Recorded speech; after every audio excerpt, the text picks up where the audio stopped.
Hi guys! Welcome to our YouTube channel and to our new series called BPC Knows, where we discuss general topics about dentistry. Hi, I'm May and welcome to our episode 1.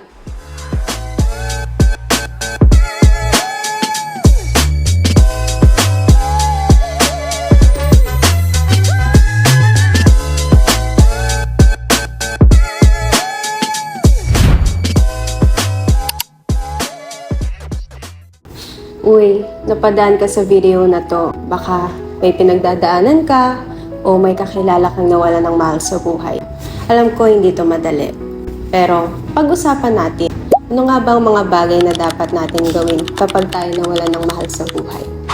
Una, huminga. Umupo ka. Hindi mo kailangan gawin lahat agad.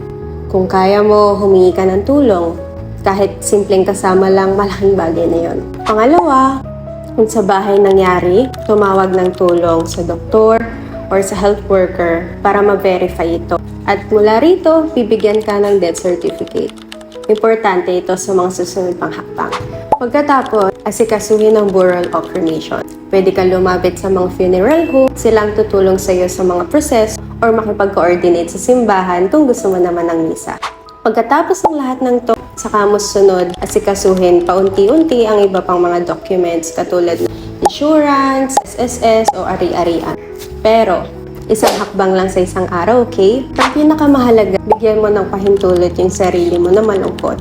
Hindi mo kailangan maging okay agad. At kung kailangan mo ng tulong, please don't hesitate to ask for help. At kung may kakilala ka na nawala ng mahal sa buhay, pwede mo rin itong i-share sa kanila. Dahil sa simpleng gabay lang, malaking tulong na ito. And if you have any other questions, just comment down below. And please don't forget to subscribe on our YouTube channel para mas updated ka sa mga susunod pang videos. Thanks! Bye!